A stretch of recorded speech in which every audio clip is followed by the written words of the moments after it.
Theo Kinnan here from Fiction Atlas Press, bringing you another indie connection. We're back, and this week I'm going to be telling you about some indie books that you might enjoy if you're a fan of Elizabeth Lim's Six Crimson Cranes. The first book I have for you is called The Wild Swans by K.M. Shea. Elise is the foster daughter of the King of Arcania, a mathematician and the county's treasurer. She is not a hero.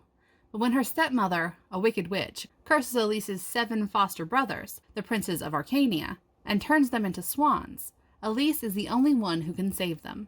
To break the curse, she must knit 7 shirts made of stinging nettles, but there's a catch. She has to complete the shirts without uttering a word, and if she doesn't finish the task, Arcania and her foster brothers will be lost. The second book I have for you is called The Girl of Dorchawood by Kristen Ward. Treacherous, evil, dark. Dorchawood is all of these things, and none of them. The people of Felmore talk of Dorchawood in whispers, if they speak of it at all. There is a danger in the dark forests. Monstrous things, remnants of the ALC, lurk in the shadows, hunting the unwary should one be careless enough to cross those borders. But to 17-year-old Fiada, Dorchawood is home, a haven. It speaks to her in the rustle of the wind through the leaves, in the wild things that come to her hand. It is a forest whose secrets become known only when it chooses to reveal them. Hers is a simple life, until the outside world shatters it. Gideon, a warrior whose memory is as lost as his strength, finds his way to Fada's healing hands. With his arrival comes the wrath of Lord Dara, the ruler of Felmore, a man whose violence rivals that of the nightmarish beings of Dorchawood. Fada finds herself thrust into a world brimming with suspicion and cruelty, seething with hatred and vengeance. Hunted, desperate, she turns to Gideon, setting herself on a new path where she will confront the reality of old hatred, the consequences of things hidden, and the truth of who she is. The third book I have for you is called Kingdom of Feathers by Deborah Grace White. A prince who's king too soon. A princess determined never to be queen. 2 kingdoms at war.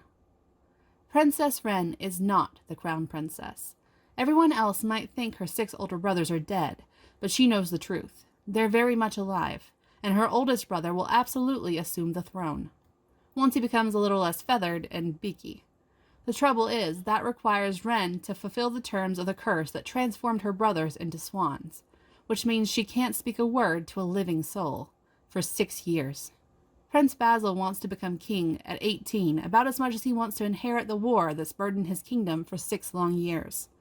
With the death of his father, he's determined to ignore all advice and reach out to their enemies for an armistice, even if there's no one to negotiate with except the kingdom's silent, timid crown princess. After all, there must be more to her than meets the eye. Otherwise, the dragons Basil regards as friends wouldn't take such an interest in her. But other forces are at work, ones with no desire to see the war end.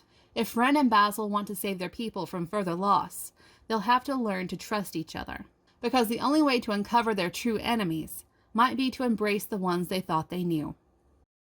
And the last book I have for you is called Wrought of Silver and Ravens by E.J. Kitchens. With a malevolent prince stealing her kingdom and her magic one dance at a time, Princess Thea must win the loyalty of a mysterious guard to save her kingdom. Athdar Owain is a hunted wanderer, one determined to keep his secrets and the treasure he carries safe at all costs. But when he rescues the kingdom of Gillisthay's prince from raiders, he's rewarded by being forced into the king's elite silver guard. While this gives Athdar a temporary home and some protection from those hunting him, it also makes him responsible for the young prince, who still bears curses from the raiders, and 7 enchantress princesses, with curses as mysterious and dangerous as their brothers. Princess Thea of Gilsothay is a realm walker. Betrayed by a trusted guard, her rare gift of enchantment is used to curse her brother and trap herself and her 6 sisters into a nightly dance with dragons in a secret realm. The realm's prince has the ability to take and twist her magic for his own purpose, and Thea fears what those might be, for when one dances with a prince, a kingdom might be at stake. Athdar alone can save them, but to trust enchanters is to risk exposure, and Athdar isn't sure where his loyalties lie. Okay, that's all for me this week. I'll see you next week on Indie Connection. Bye.